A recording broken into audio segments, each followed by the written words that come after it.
Hey everyone, Comic Beast here again with a comic book haul for the week of December 18th.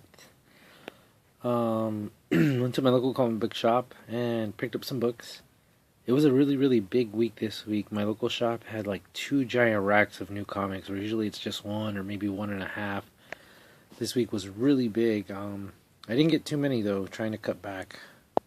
Trying to save more money, so having to cut back on some comics for now. First up, Superior Spider-Man. Superior Spider-Man number 24 by Slott and Gage with a Ramos cover. Um, I had dropped Superior Spider-Man at issue, I believe, 20, and I heard it's ending like at 26, 28, so I figured I'll just pick up the rest of the of the run. I had dropped it due to financial problems, not because I didn't like it. You know, I do like what Dan Slott is doing with it. And then the Humberto Ramos Venom cover is just super creepy and super cool, so I just had to pick that up. So yeah, Superior Spider-Man. Then we got Daredevil number 34. Fortunately, Daredevil is going to be going to all digital once that new Marvel Now stuff starts, which I'm not too thrilled about, but nothing I could do about it. So Daredevil number 34. I'm hoping that they'll maybe collect them in trades, or at least do what DC's doing with their digital stuff, with their digital first stuff, which is once a few come out for a print issue, they'll put out a print issue. So I'm hoping they do something like that, but all I can do is wait. East of West, Jonathan Hickman, number 8. I read 1 through 5. I also picked up the graphic novel. It was that good to me. I was able to get the single issues, saw the graphic novel. I got it for 50% off, so it was $5. It's only $10, so if you have a chance to get it and you're interested, do it. Get it. It's a really good story. Set in the future, but like the style is Western, so it's odd in that way, but it's really good. And the story of the spoiler alert, I guess, story of the Four Horsemen of the Apocalypse. Really good stuff. If you get a chance to read it, please do. Black Science, another Image book, one of the breakout titles from last month. Number 2 was really hard to find this week. Unfortunately, I go to pick up my books on Thursdays because that's the day I get paid. And it was hard to find. I had to ask them. They called both their stores. Their other stores, they didn't have it. Then they had set some books aside to send to the other stores, and luckily they had one in there, so they let me take it. Really good story. Rick Remender, I really enjoyed his Uncanny X-Force and his Venom stuff, and so he's doing Black Science, so I figured I'd start picking that up since Venom ended, and Uncanny X-Force is now by Sam Humphries, I believe. And another Image book. Image just all over the place with me this week.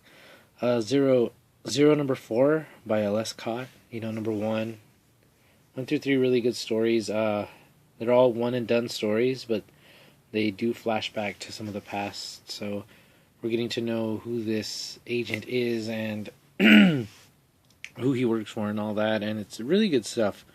Like I said, different artists each book, so each style it's a little bit of a change up that we are not, I guess, used to the same thing, but then because each mission is just a completely different thing, so I don't know, it's really good in that way.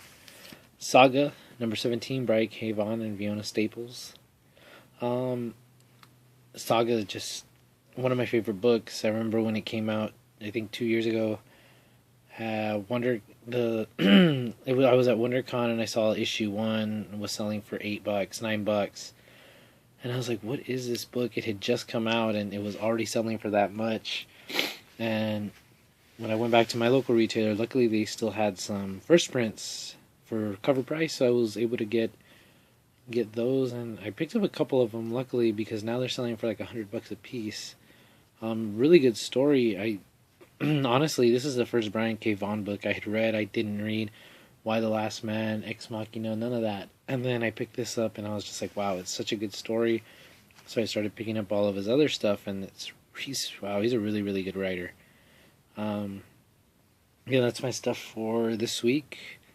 On my last video, I said I was going to pick my picks of the week from the first 2 weeks of December, and those were Justice League 3000 #1 and Alex and Ada #2.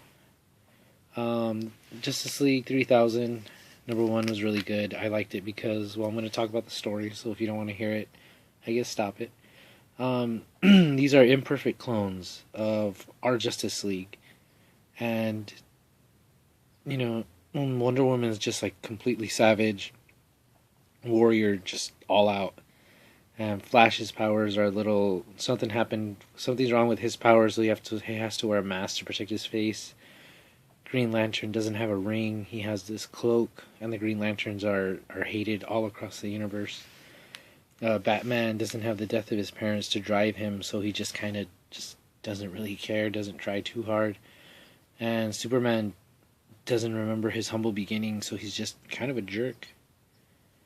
And I don't know, it's a really good story so far, so I'm hoping this stays good. Next is Alex and Ada #2. #1 I really enjoyed, and the story, it's about a guy who's just kind of antisocial, recently out of a relationship, and he's still not 100% back from that. And his grandmother buys him an android, a girl android, and he's debating whether he should keep it or not. He really doesn't want to, but it's interesting to see where this goes and where it's going to go. I'm really interested to see where it's going to go. So, those are my picks of the week for the first 2 weeks of December, and this is my comic book haul for the week of December 18th. Thanks for watching, guys. Have a great day. Like, comment, subscribe, and Comic Beast over and out.